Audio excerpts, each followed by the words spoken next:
Welcome back, everybody. This is Pascal Lota from Neutrality Studies, and I'm joined today again by Professor Seyed Marandi from Tehran. Professor Marandi has been on the channel many times before. I'm sure all of you know about him, and he will give us an update today of what's going on in his hometown of Tehran. Seyed, welcome back. Thank you very much for having me back, Pascal. Always a pleasure.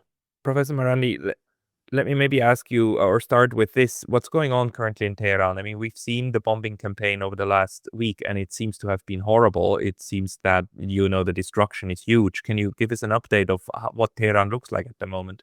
Yes, and it's happening across the country. They are bombing even small cities that are very far away from the Persian Gulf region or very far away from any major centers. It seems that they really don't care about what they're striking. They're striking quite a lot of neighborhoods that are particularly crowded and where there's nothing but apartment blocks or their civilian infrastructure has nothing to do with, let's say, the military. They've bombed Iranian radio and television, the national radio and television complex, multiple times. But the employees there are quite heroic because we continue to have people working there. I went there a few nights ago and for a program, and I went to the building that I thought I was supposed to go to, and it was bombed. And then they took me to another place, and then after my interview was finished, about an hour later, they bombed it again. Oh, good. So this is what Trump and his allies and his proxies, and of course the Israeli regime are doing. Last night in Tehran, there was some heavy bombing, and I just posted or tweeted a little girl in Tehran, a 1-year-old girl whose body was being recovered, just so that people would get a sense of what's going on. These people have absolutely no regard for life, just like in Gaza, just like in Lebanon, just like elsewhere where they carry out their dirty wars, like in Syria, or what we saw earlier in Iraq and Libya. There's no humanity. And what is particularly disturbing is how in the West, even those who oppose Trump in the mainstream media, they do not have any issue with the immorality and illegitimacy of these strikes. And instead, they focus on demonizing Iran to somehow justify what is happening. Even those who oppose the war, they don't oppose it in the sense that they're saying that we're carrying out crimes against humanity, we're carrying out war crimes, our attack is illegitimate. No, they say, at best, they'll say this is a failed policy. But they won't say that what we, meaning the United States or the West, is doing is evil. Of course, nowadays, the elites and the media in the West don't necessarily reflect public opinion all that much anymore. But in any case, it is a force to deal with. But a lot of blood has been shed. And the thing, Pascal, is that on the battlefield, they're failing. The Iranians have been very effective in defending itself against drones, and that is different from the previous 12-day war. Even though the attacks are much heavier now because the Americans are involved and they're far more powerful than the Israeli regime. Iranian missiles, as everyone can see, are striking across the Persian Gulf region where the United States has bases and assets. And of course, despite the heavy censorship in in the across the Israeli regime, Iranian missiles are causing devastation. But again, this is the important thing that I want to remind your viewers before we start is that any destruction caused by Iran or disruption is as a result of this illegal imposed war. Otherwise, Iran would love to have ordinary relations, business as usual, and the oil flow and business and trade with neighbors. But this is just simply something that the United States can't tolerate. Yeah, and there was this moment last weekend, I think on Saturday, when your president Pezeshkian actually apologized to the neighboring Gulf states and said, "Look, we wouldn't attack you if it wasn't for the for what's happening by the United States." So, what is the policy right now? I mean, in a sense, what else is Iran supposed to go after than the military assets of the United States in those countries? And recently, the U.S. also increased the bombings also to desalination plants and other purely civilian infrastructure. So on the oil fields that were targeted in Tehran, and I've seen your posts the other day from the acid rain that was coming down, the oil rain that was coming down from the sky. I mean, this is apocalyptic. And now Iran strikes back at oil fields in Bahrain and so on. I mean, what are the ways that Iran has at the moment to compel the United States and Israel to stop its bombing campaign? Well, Iran isn't officially closing the Strait of Hormuz, but it has effectively closed it.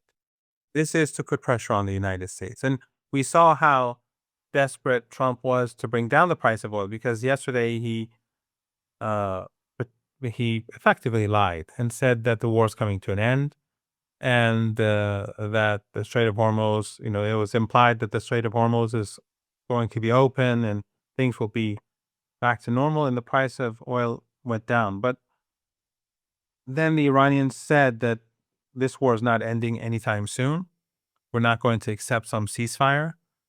Um, Obviously, Iran can't accept a ceasefire because if it does, we're just going to have what happened 8, 9 months ago happen again in future. They'll just prepare themselves for another war, and this will be an endless cycle. So the Iranians are saying we have to finish this once and for all, and make them pay a price so that they never try again to invade Iran or attack Iran. Sort of like Saddam Hussein when he invaded Iran, when the Iranians expelled him from their territory, they continued the war. Why? Because they knew that this was an aggressive person. So they thought that they had to weaken him so much that he would never attack Iran again. And the war lasted 8 years. And what was the result? Saddam never invaded Iran again. Instead, he went for Kuwait, something much smaller, something much easier, at least he thought, to take.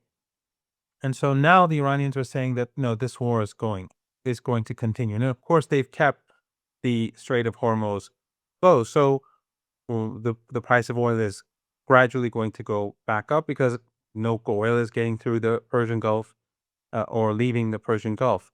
So this is one means. The second is, of course, Iran's missile and drone strikes. And we see that they continue. The Americans and the Netanyahu regime have been saying that they've destroyed Iran's missile and drone capability.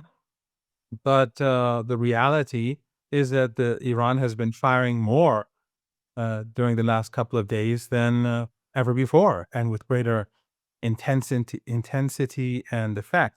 So obviously, Iran is capable, and Iran has said we're more than capable, and Iran says that we're prepared to go for a very long war. And the reason is not that we want a long war; it's because that this is the only way that we have to make sure that this doesn't happen again. It has to end now. 47 years of death and destruction and sanctions and intimidation and terrorism. Uh, this is where we say enough is enough. Hey, very brief intermission because I was recently banned from YouTube. And although I'm back, this can happen anytime again. So please consider subscribing not only here, but to my mailing list on Substack. That's pascalotta.substack.com. The link's going to be in the description below. And now back to the video. What would ending the war for Iran mean? Like, under what would be the outcome under which Iran would say, "Okay, we won. This is done. We're done with it." That's a very good question. It's something that I sometimes think about.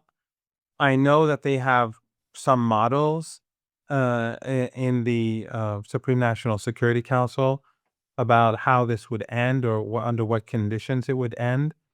But I think it depends on how it ends and what sort of negotiations take place.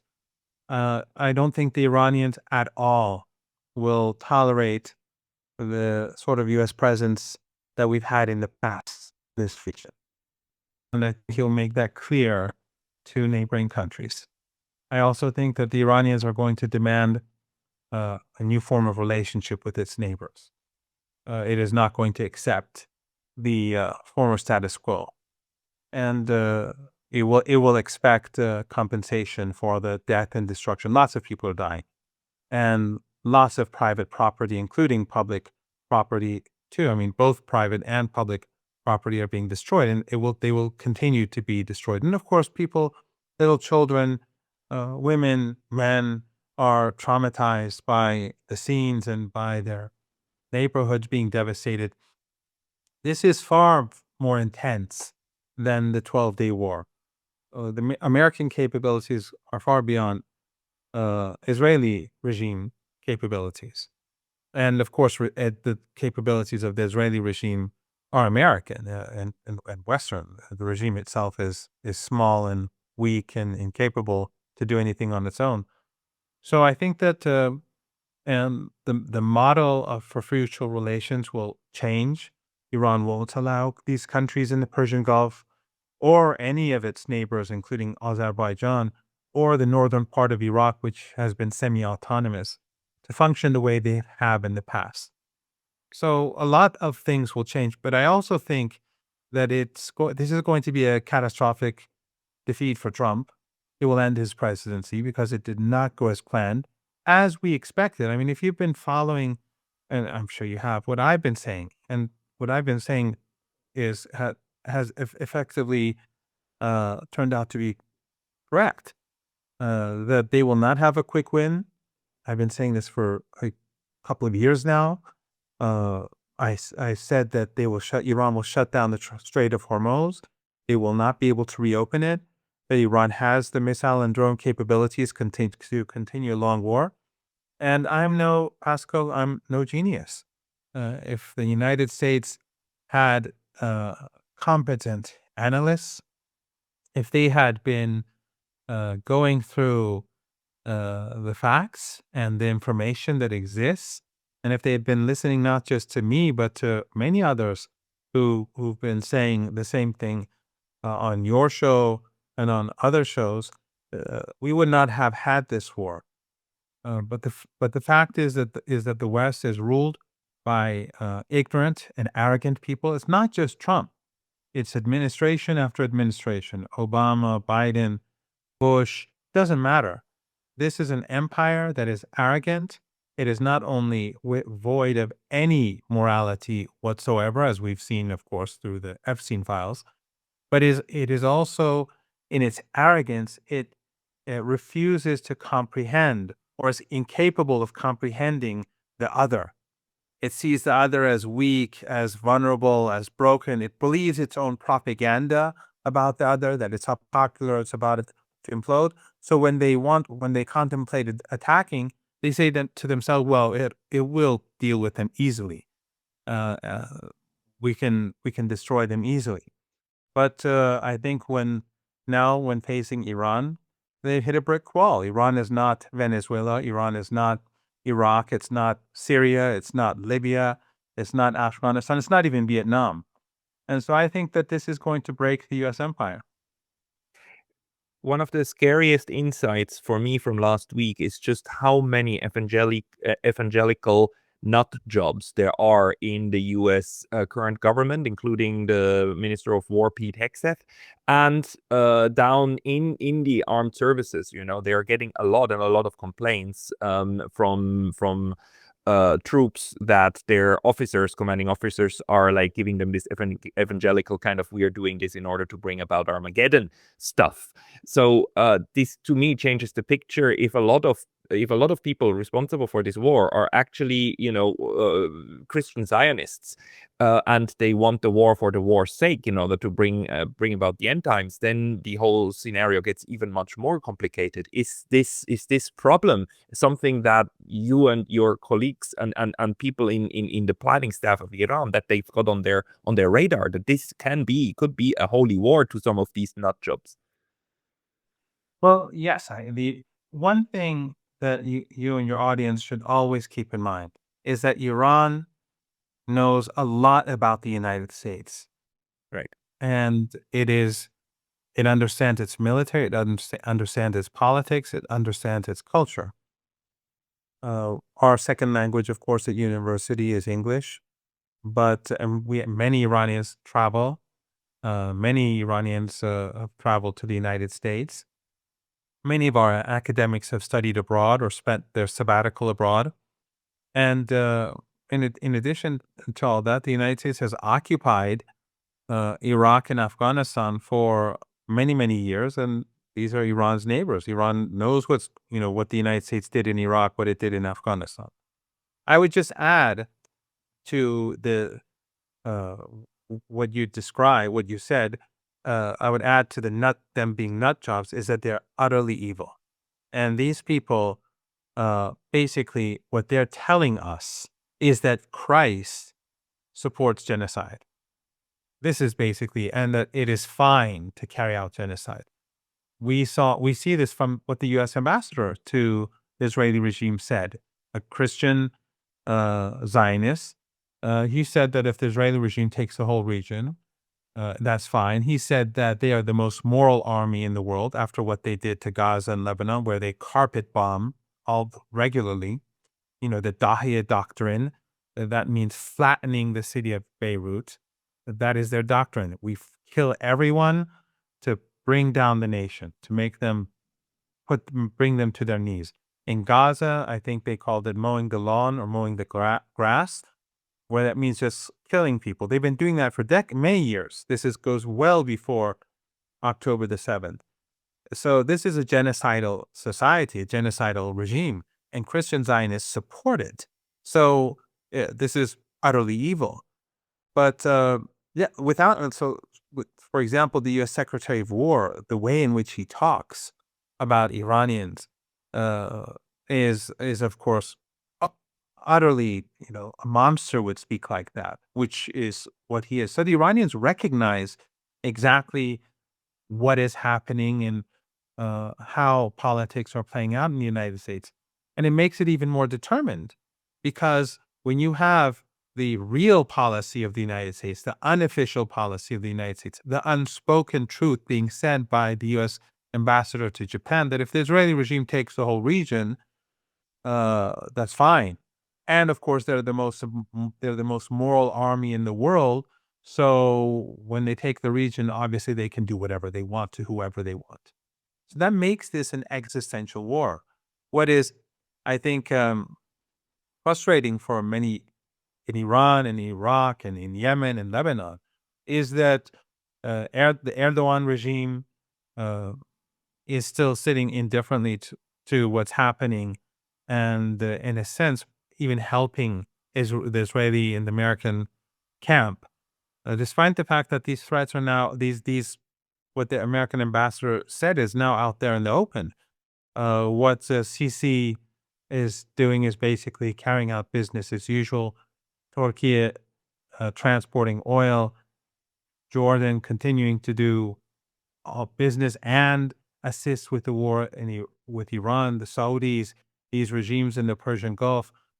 All of them continue to be proxies or allies of the United States, and in effect, on the side of the Israeli regime, despite the fact that you have these crazy nut jobs who are void of any morality, who speak about taking the entire region and who consider the genocide in Gaza to be the workings of the most moral army in the world. Are you expecting the US to try to put boots on the ground in one way or another, either directly through US troops into Iran or indirectly through Kurdish troops or Azerbaijani troops in the north? Is that something that you think will come in the next phase?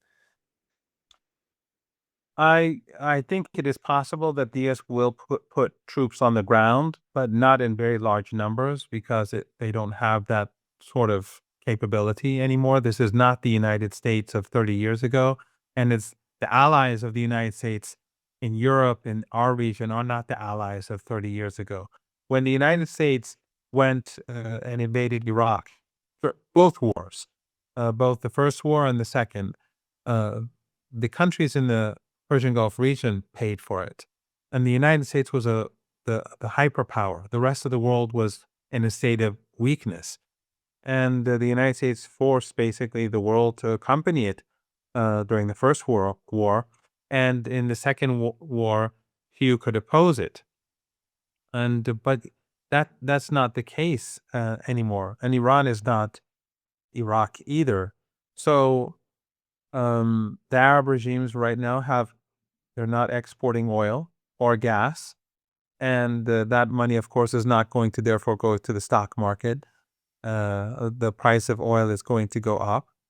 They do not have the sort of funding today that they had back then, and the United States is a much diminished superpower. Still a dangerous, very dangerous force, obviously, but it is not what it was before. So it cannot bring in 1 million soldiers.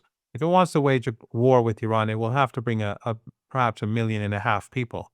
That's just not doable.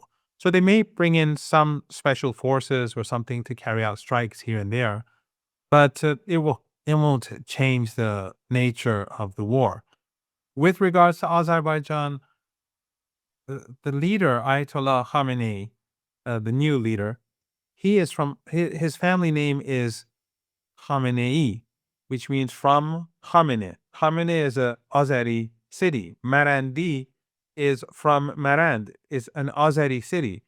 There are the Iranian Azeri population is much larger than the Azeri population to the north in the Republic of Azerbaijan.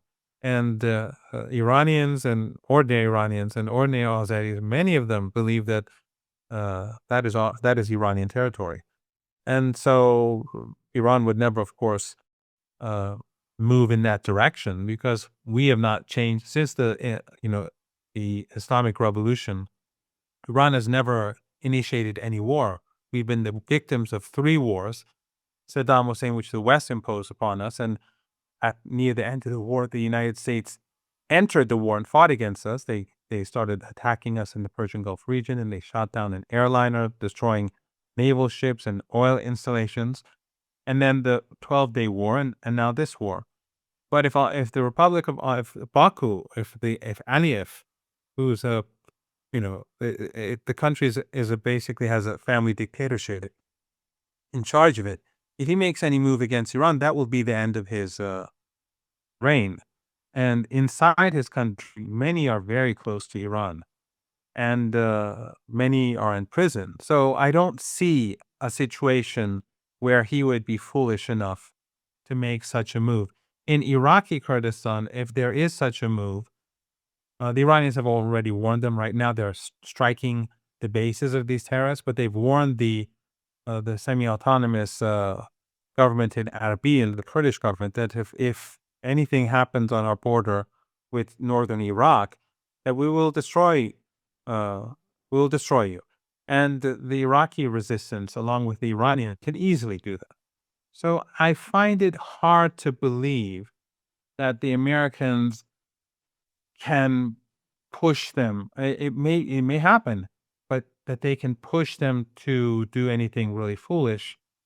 But if it does, it will actually be to their own detriment. I see.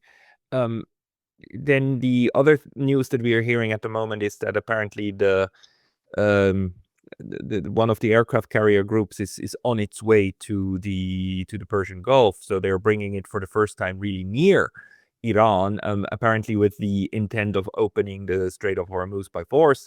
Do you think that Iran will actually attack these naval assets, and is there a chance that Iran will try to sink even a aircraft carrier? Yes, I think that if they get close, the Iranians will be able to strike them much more effectively. I don't believe that they will be able to open the Strait of Hormuz. They don't have that capability. Iran's missile and drone capabilities have uh, been very effective. And contrary to the propaganda, all we have to do is look at the images coming out from across the Persian Gulf and what few images are allowed to come out of occupied Palestine. And we'll see that Iran's capabilities have not diminished. Iran has no shortage of missiles, no shortage of drones. It has many underground bases that have not even been used yet. Iran is using older known bases. It's not using most of its bases, and Iran is just beginning to use its newer technology. Until now, almost exclusively, until I think 36 hours ago, almost all of Iran's attacks have been with the older generation drones and missiles. So Iran is far more than capable of doing serious damage to the U.S. Navy, and they will make sure no oil or gas comes out of the Persian Gulf. But any intensification of the war could lead to uh, tankers being destroyed and can lead to key oil and gas infrastructure being destroyed. And that would have a different type of effect because right now, no oil and gas are leaving the Persian Gulf. But if there is an end to the war, an acceptable end where Iran's conditions are met and the Strait of Hormuz is opened, that oil can get through. The markets will, of course, it will take time for them to recover, especially gas, because it's not just that you just turn it on and things go back to normal. But if that infrastructure is destroyed, if those ships are destroyed, then opening the Strait of Hormuz doesn't mean much. And we will have the lifestyles of people across the world, and especially in the West, which is a very, you know, it is a country that is very dependent on financial institutions more than anyone else. It's a financialized regime and regimes, and they are in a very difficult situation. If this war continues for long, or if there is permanent damage or destruction caused to the energy sector, that will bring down their economies. And so the smart thing would be for the United States to accept defeat. Of course, Trump will never announce defeat. He can announce some sort of ridiculous victory, but in reality, what Iran is going to do is it's going to ensure that it inflicts a strategic defeat on the United States, and that Iran, for the decades to come, is never again threatened. So this war will continue until Iran feels that its future security is assured. For the states in the Gulf, if I mean, one of the things we're seeing right now is that Oman is very safe because it has been basically playing a neutral country, the act of a neutral country. It doesn't have any U.S. military installations. If the Gulf monarchies, if they started declaring their neutrality, saying like from henceforth we are not going to host U.S. military bases anymore, we are declaring permanent neutrality, would that be something that Iran would view as desirable, or is that something Iran wants? Of course. I mean, if we had that situation, they wouldn't be they wouldn't be facing this situation today. They brought this upon themselves. They are complicit in this war. They have helped slaughter Iranians and destroy Iranian property and Iranian assets. So the only people to blame are those who've cooperated with the United States to bring us to this situation. But if there is change, yes, relations can go back to normal. Of course, there's the issue of compensation, which has to be dealt with. But Haspel, let me just give you a good example. When Saddam Hussein invaded Iran, these these regimes in the Persian Gulf gave him hundreds of billions of dollars back then when the dollar was worth a lot more. Of course, the West gave him chemical weapons. I survived chemical weapon attacks, 2 attacks. Many didn't. Many continued to suffer and slowly died. In Iraq, that many thousands of people were slaughtered in single attacks by these chemical weapons. Like in the the small city of Halabja, this is what the West did to the Iraqi people and the Iranian people. But despite that, when Saddam invaded Kuwait, Iran condemned it, and Iran, gradually the relationship between Iran and these Arab countries normalized. We did not seek eternal animosity, even though they had Iranian blood on their hands. But for Iran, peace and stability in this region is of utmost importance. So we forgave them before, and we will forgive them again. However, this time around, the relationship will have to change. The United States can no longer have this sort of presence. They will have to compensate, and Iran will have to feel that its future security is assured. So, just because I'm not aware, did Iran ever state its demands so far for ending the war, or is that still somewhere in the future? Yes, there are demands, but they are not directed sometimes, they're not directed at any one in particular, so in any entity in particular. So the issue of compensation, for example, is something that has been stated, but who compensates? Doesn't matter to us. If if Japan wants to compensate or Kuwait wants to compensate or the United States wants to compensate, that's not the issue.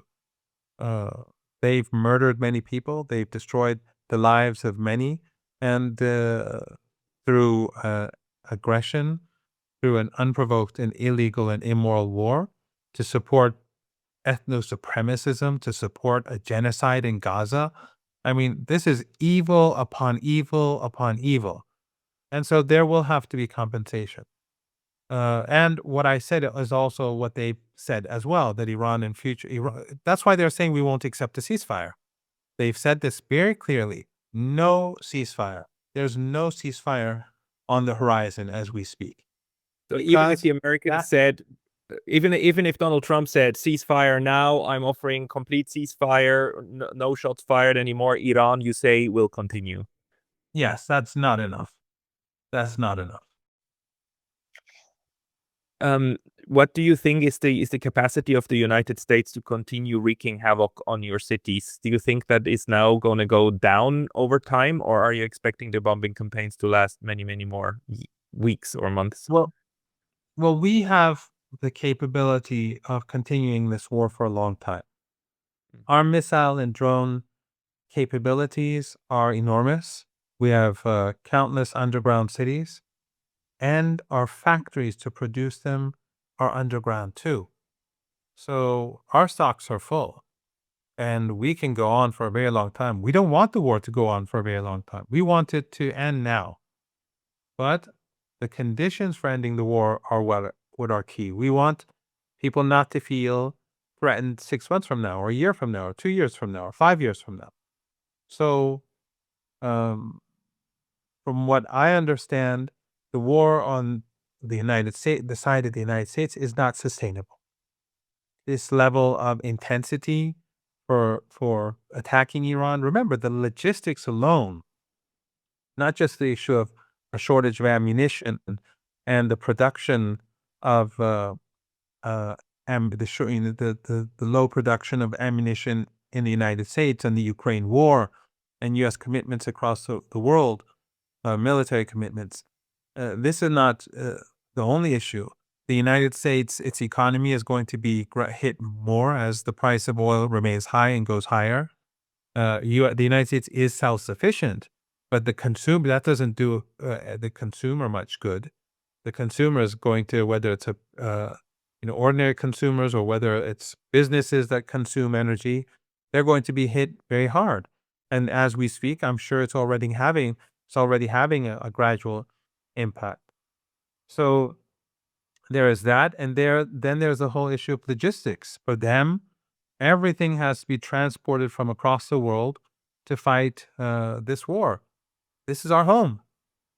The production, the missile base is already there. The production is indigenous. So we will continue, and most importantly, Pascal, most importantly, this is a fight for survival. For the West, this is an evil war of choice, and for their proxies too.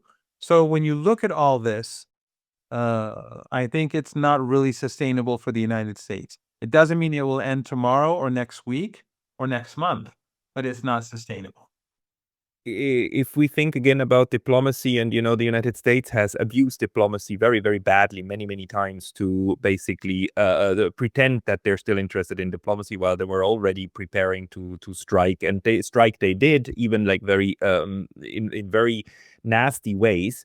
But if diplomacy is needed, or diplomacy will be needed to some extent in order to finish this, where or what kind of mediaries do you think would be acceptable to Iran to try to work on the diplomatic front? Do you think the Russians could help, or the Chinese could help? Who do you think would be the right diplomatic service provider of last resort?